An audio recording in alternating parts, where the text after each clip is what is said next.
Welcome, welcome. Thank you so much for joining us today. My name is Alice Bracegirdle. I am the CEO and founder of Bellyfit Enterprises, also known as Miss Alice B. And I am absolutely delighted to be here today with the gorgeous Jumana Sophia, who is down in Ashland, Oregon. I'm here in Victoria, BC.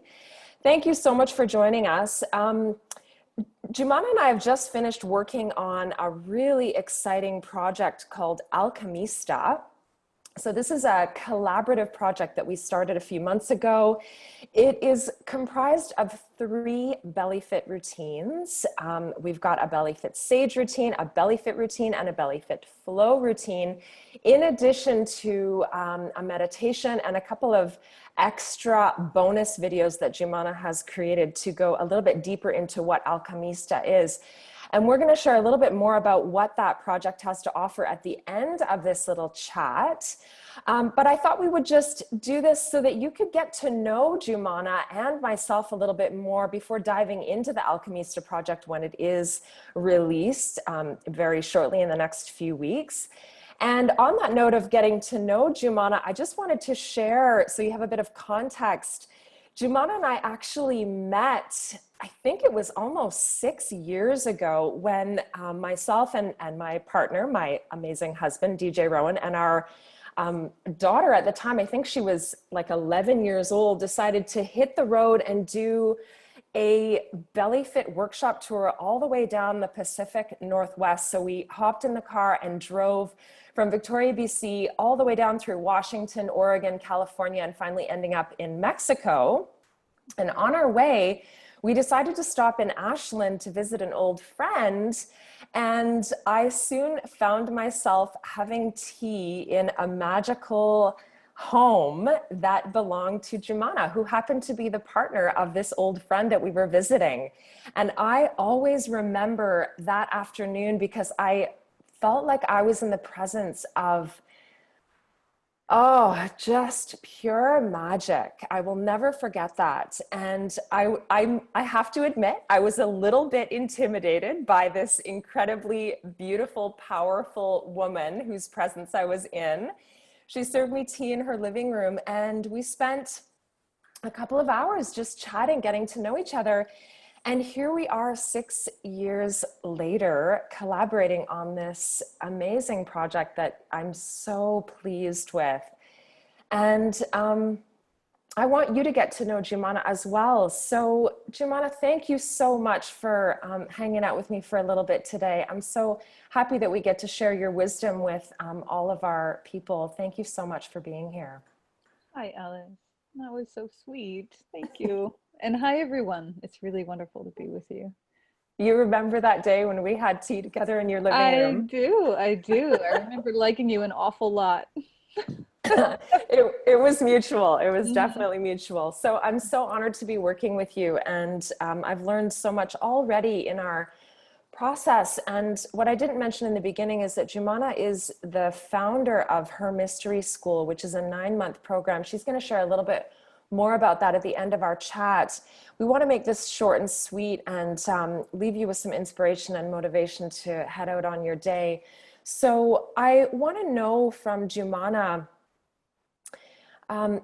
you know, we both work with women very intimately and have done so for the last 15-ish years. And I know you agree with me when I say that we have witnessed what we both have identified as a depletion in women right now. And I feel like this has been a cumulative thing that has sort of intensified over the last decade, if you will. And I would love to know from you, and witnessing and working with so many women, why is it that we are seeing this kind of overwhelm, this exhaustion, this depletion? And I know in my work doing fitness with a lot of women, I'm seeing a lot of dis-ease and a lot of injuries even, and just a lot of physical distress. Like women are showing distress in their bodies in so many different ways. And so I would love to hear from you. Why is this? What is there something that's at the root of this for all of us as modern women? What's your take on what's going on with us right now? Mhm. Yeah, big question, and definitely something I've been observing in myself as well as with the women that I spend time with. Well, yeah. I mean, there were two things that came up for me. One is alchemy, that we are, as women, we're alchemical beings, right? So this is what we've worked with Alchemista. And what that means is that we are actually made to transmute things. Life comes to us, emotionality comes to us, people come to us, and we, inside of our beings, inside of our love, our wisdom, our power, we change that. We make that something different, and we give it back to the world. Like that's part of the nature of the birth giver, right? It's not just that we birth babies. We have this womb, this vessel in our bodies. We have this beautiful heart, these breasts. Like we are made, literally made to on the physical level and on every level, to alchemize life. And part of what's happening is that the pitch of bewilderment, the pitch of distortion in the world is increasing at the same time that the awareness of it is increasing. And so what I see are a lot of women who are kind of unconsciously, meaning just not aware of how much they're alchemizing, how much they're doing all the time. And because there's a tendency in the overculture to diminish or to invalidate a lot of the invisible work that women do, a lot of the subtle work, a lot of what we do in terms of tending to the emotional terrain, tending to the beauty of a space, tending to the immaterial as well as the material. Because that's both invalidated generally by the overculture, it doesn't have a place of value necessarily. Because we have that we're working with. And we also don't often, I can speak for myself and I can speak for most women that I know, it takes us a long time to actually understand the extent of what we're doing and what it actually takes. So part of the breakdown I see in women is that we're drawing on reserves past the point of what we actually have. And unless we come to an understanding of what we are and what we're doing, I'm alchemizing this. Okay, what's happening in my body? What's happening in my being? And what do I need in order to alchemize this properly in a way that isn't going to destroy my vessel, that isn't going to take every last bit of me and leave me strung out, and spun out. That's kind of our challenge, because we're being asked to rise up in the face of these times. And that intensity that a lot of us feel, that call forward, is also present.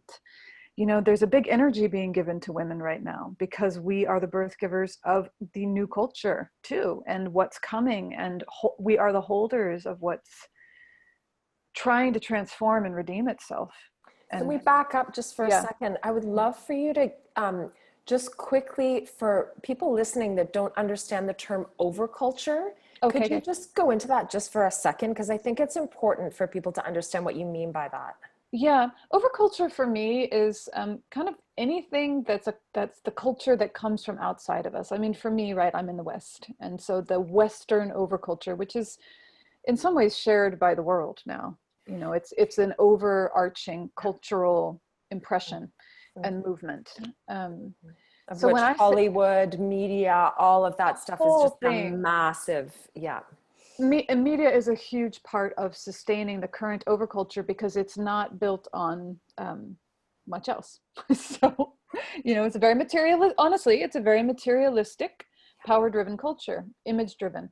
So the differentiation between the overculture and what arises in us as women is huge and needs to be made, because the overculture doesn't have anything to offer us, actually. There's something that's emerging in us. We, the overculture, but also, most of both the traditional religions as well as many spiritual lineages were created without the presence of female bodies, not just female beings, but female bodies, that there is a deficit, there is an omission of the wisdom and the rhythm and the knowing that lives in the female body from a lot of what holds the power in our world. And so, you know, for me, the differentiation there is to recognize that, you know, turning towards each other, and turning deeply to our own bodies and our own knowing, and strengthening each other in remembering and acting from that place, because it's scary often, and it's actually a revolutionary act. It's a frontiers woman's act. I think that's a lot of where we are too, is it's in our blood, you know, that's the good news. Yeah, one of the things that I've learned from working with you over the last couple of months is really this idea of rooting down and, as you say, like resourcing and sitting back into presence. And I remember the first meditation I did from one of your transmissions when we first started working together, and just the words, allow yourself to, I don't know exactly, it was something like rest back, or, you know, allow yourself to settle back, was like, I think I probably almost started crying, because it was just the permission to just, you know, we have this message of lean in, reach for your dreams, break through the glass ceiling, go for it. And that's all great. And I mean, you and I have both been entrepreneurs for over a decade, and we know what it is to hustle and to go for it, and to be given permission to lean back and root down was like, duh, obviously, like, yes. What have you seen what happens to a tree when its roots get pulled up? Yeah, You exactly. know, we are the tree. We will have no sustenance unless we root down. And that's the second routine in this project that we've been working on, is root and rise. Yeah. And to really bring that into embodiment. So on that note, I wonder if you could share a little bit about ambition and how do we balance this need, because I think there are so many women that are so creative, we are so passionate, we have so much to offer the world, and we get swept up in the, you know, the dopamine hit of like, oh, I just did something or said something or put something out. And I'm speaking a lot to entrepreneurs here and women that are really, you know, feel like they have something to offer the world in whatever capacity that is. And so how do we balance that desire to, like we've said, rise up with this need to continually come back and root down and root down and root down? Mm-hmm. I mean, I think how we do that is through practice, through awareness and entrainment to that, because the way that we're conditioned, and the way that just the modern world works, is basically it goes and goes and goes, and it never returns to the root. It never stays rooted, right? So there's something we're being asked to do, which is to stretch and hold both, to be able to, you know, I talk about it as the way that martial artists, I was taught it as a martial artist, martial art Technique, right? Which is if you leave your feet when you're going to strike or defend yourself or move, if you leave your feet, that is when you become vulnerable. That's the moment when you've actually disconnected yourself from power. So, you know, this thing about softening down and back and in, it's like we gather power there. And we sink down and in, and we inhabit the womb space, we inhabit our heart, our breast, we inhabit ourselves, and then we move from there. And it's habitual, and it's also out of desperation. A lot of us are single mothers. We are trying to survive. We're trying to make it, you know, it's more than just we're inspired. We're also panicked, you know, and in the face of the world, we're like triple panicked, because and it is hard not to live from that false urgency. You know, I know from practice and experience that isn't the way that it works. That's not sustainable. And to be able to, you know, whether it's that we feel rooted while we're doing it and we feel sustained while we're in action, or just we go out in these big movements, but then we come back, we return, you know, there's a phrase that I heard, and when I heard it, it just made, I was like, oh, I know you. Oh, this is perfect. And it's about the river under the river. And I think when we talk about women being so depleted, what we've depleted is the river under the river. So, there's the river of our lives, there's the river of like all of our creativity and just everything that expresses through us. Underneath of that is a deeper river, and that's a deeper feminine essence, and we draw on that until it's gone, and it doesn't get nourished unless our world isn't made to nourish it. So unless we find things that actually nourish that, we don't restore, and the reservoir gets tapped. Mm-hmm. Yeah. The river under the river. I love that. I love that. Yeah. When I heard that, I can feel it, and I think for a lot of women, when they just take that in for a minute, oh, that's what that feeling is like. Oh, that's where that deep exhaustion is, that like. And what's interesting is we can keep going. We can ride on adrenaline for a long time, and we do that until, and especially because there's so much that we love and so much we feel called to serve, and so we do that until we collapse, and that's why our bodies are seeing a lot of yeah. And I think, yeah, exactly, our there's like a chronic adrenaline depletion in women everywhere. It's like this epidemic. It is. And I feel like it's so interesting to me because we're so smart, like we're so wise. So why would we essentially sacrifice ourselves in this way? And so then I feel like there's one of the main reasons is because of guilt.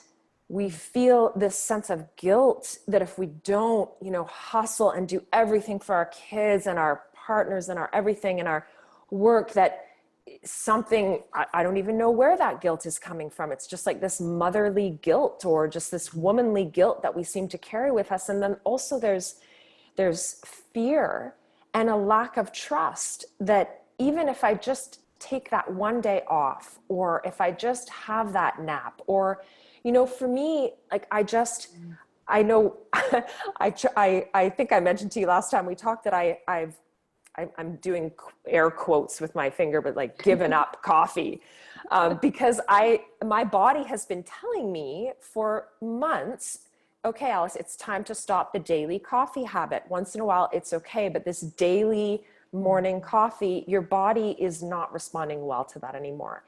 And I'm smart. I know that intellectually, but it's like there's this emotional thing that if I let that crutch go, that I won't be able to get done what I need to get done.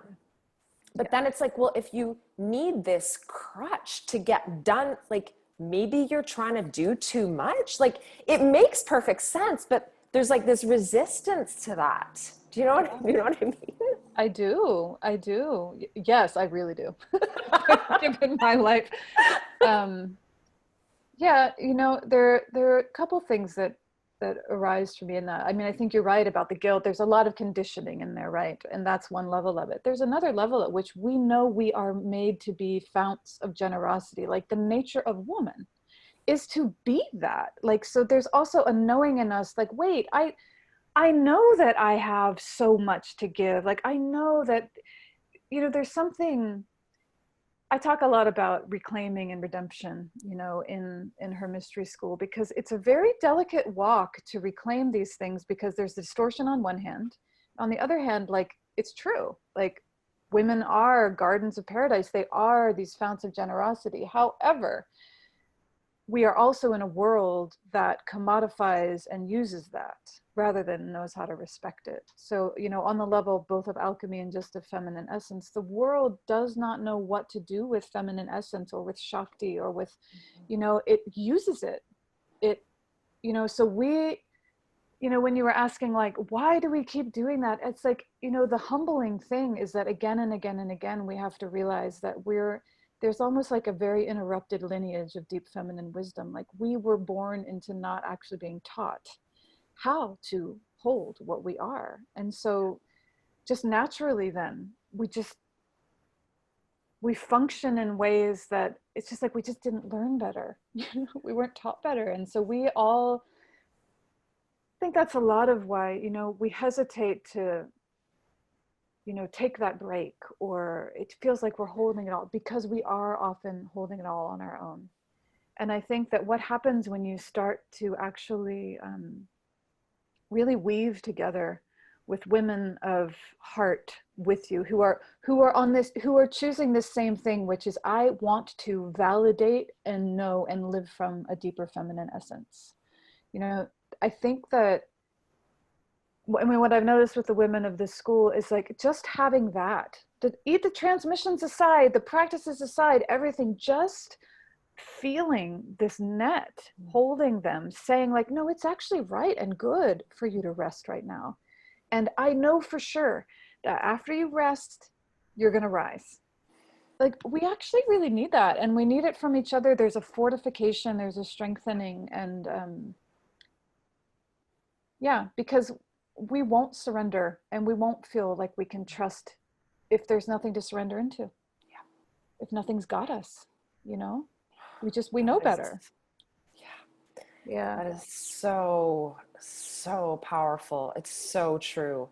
Yeah. Unless we know that we are going to be, that the net is there. Like they say jump and the net will appear. That's really hard for women to like. I think it was probably a man that came up with that saying, because we're like, no, actually I'm going to build an entire nest, and then, only then, when everything else is done, will I allow myself to gently settle into that nest for 5 minutes, and then I'm going to be back. Exactly, right? Like, I mean, and this is about neurology. This is about, and so much of this is what's being so stressed out in the female being, is like, we have a different way, and there's like profound wisdom to that way. And, you know, whether it was a man who wrote that or whoever it was, it's like, dude, that is a complete invalidation of the part of you that wants to protect you, that says, no, you don't do that. Don't do that. Exactly. No, like, you wait, like, you need to be held. Like, and you know, a lot of where, when I talk about the river under the river, is what we do in her mystery school, a lot, like, to feed that river is to open a deeper place inside, a more subtle place, and it requires that kind of holding in order to even open. Like, that place inside of us will not open and absorb and refill unless she's held in the right way. It's just the way that it is. Otherwise we stay tight. Yes, exactly. And that's it. Like, we need to be able to relax. I think that's why so many women have resonated with Belly Fit, because we do this cardio workout, and then at the end, we always get that pause, that stillness, that peace, where we can even just get the tiniest little bit of taste of what it is like to tap in and to just resource and relax. And this brings up another really interesting point, and you brought this up already, about this web of women. When we start to connect in, that's her mystery school and Belly Fit, I think a huge part of what we're offering women is this community for them to connect. And this is built into our DNA. This is in our blueprint, our biological, physiological blueprint as female bodies. There's an amazing book called The Female Brain by Luann Brizendine. And she talks about basically how women are programmed. And I'm not talking like socially or culturally or, ideologically or anything. I'm talking biologically. Our hormonal brain orientation is programmed to build relationship, to bond. That's why we can be mothers. That's why we don't give birth to our child and throw them in a ditch, because we are, sorry, that's a terrible visualization, but we will do anything to protect that child, because this amazing hormone called oxytocin is flowing through our bodies and literally making us high. Guess what else gives us that flood of oxytocin? Is bonding with other women.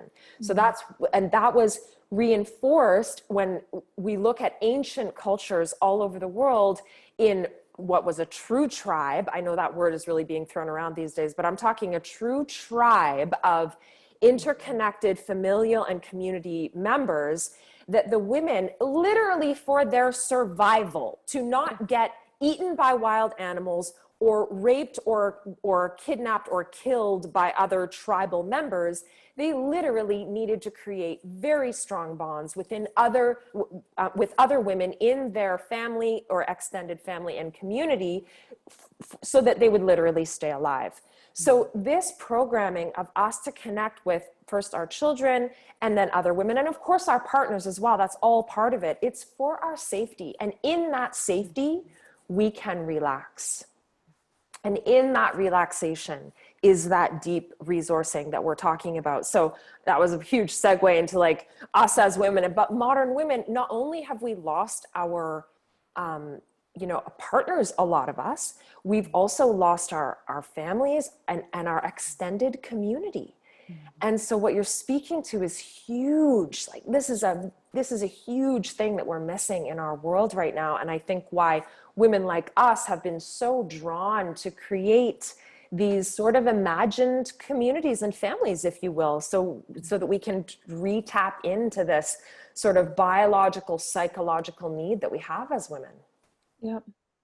As you're talking, it's that absorptive state. Like there's a state that we need to get into in order to really get resourced again. And I just that came to me for whatever reason. I just had this image of like all these women being actually absorptive, right? Just drawing in, because I think there's that biological patterning. Like it's also more than that. This is like, we talk about the world soul, we talk about like the deeper nature of woman. There's a sacredness to it. I mean, this is also these rhythms, these ways that we are, this is how we actually touch into divinity and have a direct connection to something that's much larger than ourselves. And what I love about Belly Fit and why I love our work coming together is because, so with Belly Fit, it's movement, it's getting Shakti moving, really engaging in the body and bringing it alive, but informed by the female body. And that can't be underestimated, because even when those shifts are really subtle, they make a huge difference. So joining with the Belly Fit community means to be joining with a community of women who want to move from their female bodies. They want to reattune to movement and like getting inside of their bodies and their strength, but via feminine principles, including the wisdom of their body. And it's similar with her mystery school. It's like we go into all this different internal terrain, different Taoist traditions, Sufi traditions, all these things, but we ask, and what happens when that's brought into the female body? Like we're filling in the gaps. And I think, what I hear a lot from women in the school and just women in general is like what they're craving to really fill this depletion. And I think to meet the river under the river is they want to connect with other women, but not in the story of things. Like it needs to be deeper. It needs to go under, like, oh, you're this person and this is what's happening and here's your story from the day. Or these are your opinions, or this is, it's like, no, we want to go to the deep well together and drink something substantial so that we are actually being touched. And then when we meet in that place, there is a certain, I mean, for me, I call it, in her mystery school, I call it lineage. It's like we are actually now joined in a lineage, and we are so many different kinds of women, so many different kinds in so many different ways. But there's an acknowledgement that we're all gathering around the same fire. So I think that is a lot of what, when we're looking to join with other women, what we're really looking for. Yeah. And that could look like so many different things, right? I mean, Yeah.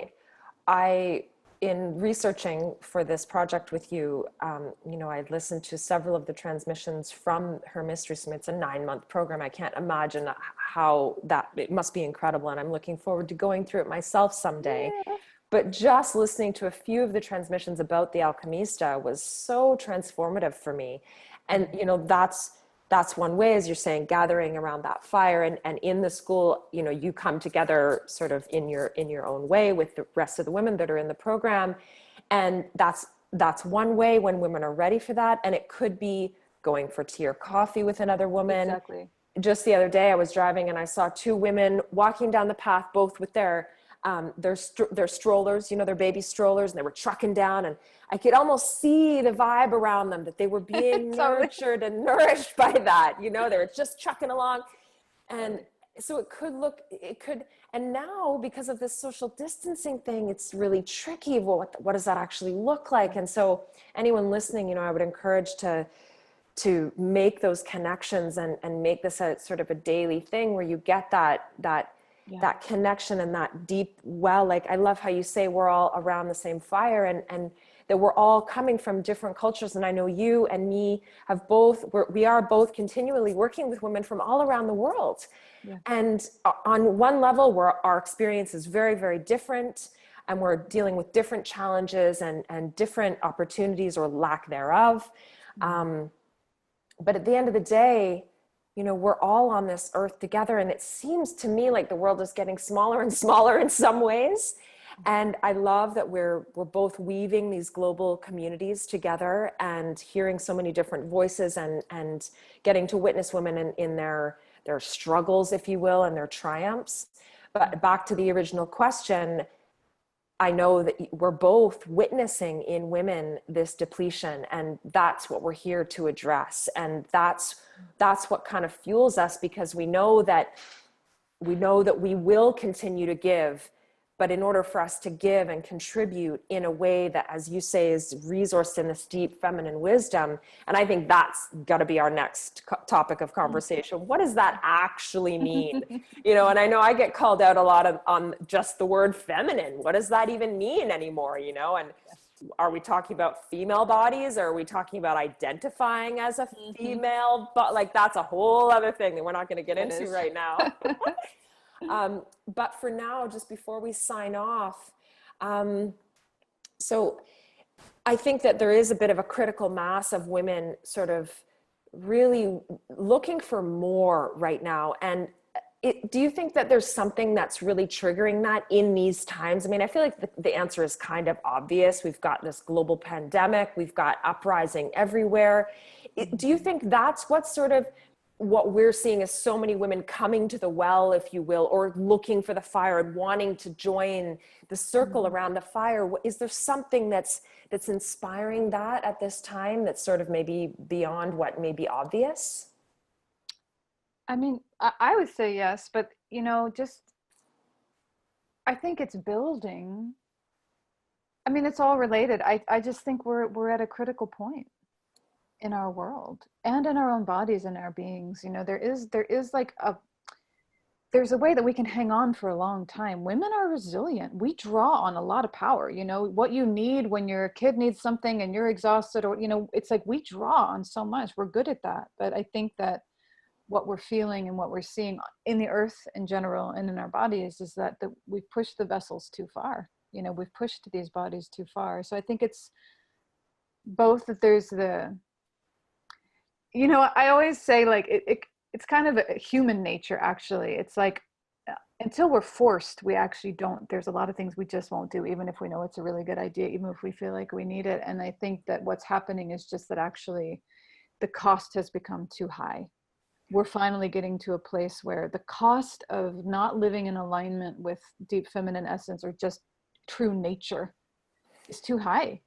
And, you know, I'm sure there's much bigger, you know, I mean, I would say there's just an emergence in the deep feminine in general, and we don't know what all is informing that. And I did want to, as we're closing, just say, because I love that you brought it around to, like, sure, you can do this 9-month program or this and that, but this is something that you do every day, right? And the quality for me of, like, when I know that something's touching the river under the river, is it feels like remembrance. You know, it's not like you're reaching out towards something else, or you're getting lost in somebody's, you know, drama. It's like you're sharing, you're touching something. There's a remembrance, there's a connection, and it's like a familiarity, like, oh, there I am. And there's something about that I think is really important for women to own and acknowledge, that, like, we often need catalyzers. We need the reminders just so that we remember. Always say, like, it's okay to forget, but don't forget to remember.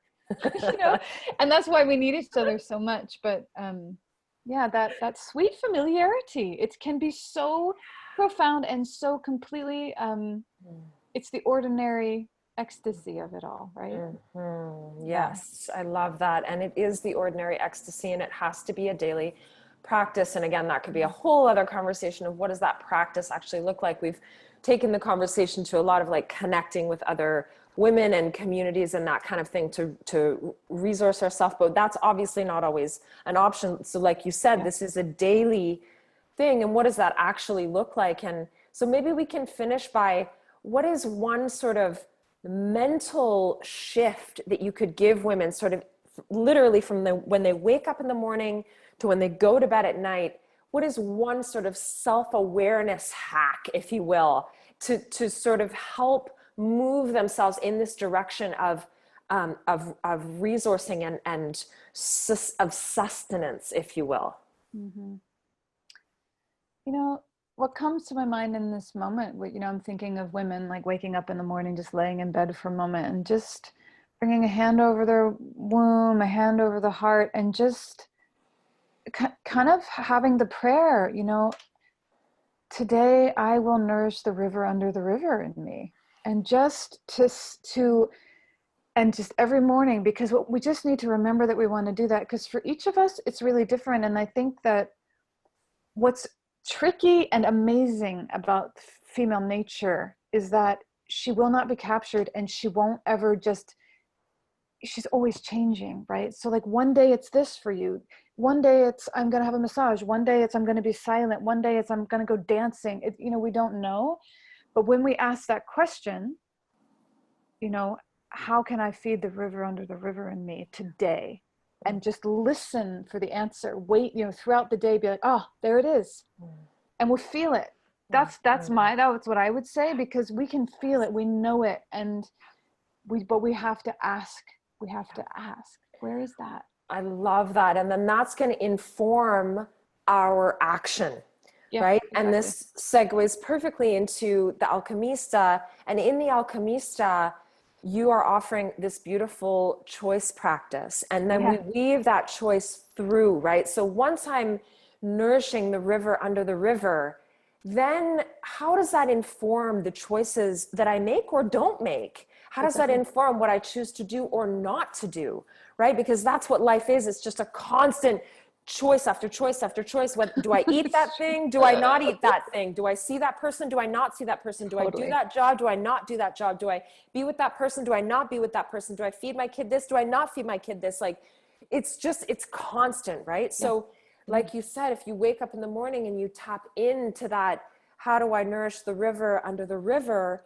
And then with this new offering that you and I have created together that I'm so excited for people to experience, they can then take that, and the choice that they make will be nourished from that. They're rooted, and then they can rise. Their vessel is strong, and then they can rest back into their throne to move through the world from this place of nourishment. And that's the true alchemy. That's like where it's like, wow. And then you start to see these women, and what has she got that I don't have? And it's like, wow, what does that woman actually look like? I mean, when I look at my friends, yes, I know there's so many women that are touching on that, and they're inspiring, and that's what we need. We need to be inspired by women that are actually walking this talk. Yeah. And I think we're seeing them, and we're not seeing them, because I find like, I feel like some women that are actually in this, they're not on social media because it's so overwhelming right now, and they've made the choice to pull back and root down. Yeah. And then we may see them later. And whatever that looks like, that's what we want to offer women, is the permission to be in that space, and whatever that looks like, in whatever way that needs to happen for them. So on that note, thank you for working with me on this project. It's been such a joy, and I'm so excited for women to experience it, and to feel your teachings and my teachings through BellyFit. And so just quickly before we leave, how can women engage with you more if they want to? Where can they find you, Jimana? And Alice, yes, it's been amazing working with you. I love it. I love the alchemy, right? It's alchemy, right? We brought the body together with the inner terrain. It's like I'm Oh, super excited about it's it. a match Actually, made in yeah, heaven. it is. Honestly, love it. Yeah, any of you who are listening can find me at JamanaSophia.com. And there's a newsletter sign up there, and that's the best place to just stay in the loop. And then her mystery school is at hermysteryschool.com. And it runs every September for about 9 months. But they're all linked together. Jamana Sophia is the place to go to find it all. Really. Okay, fantastic. Yeah. And we'll put links to all of your social media with this Yeah. download, and people can check it out there. So, all right, beautiful. Thank you so much for joining me. Is there any last words of wisdom you would like to leave with our ladies?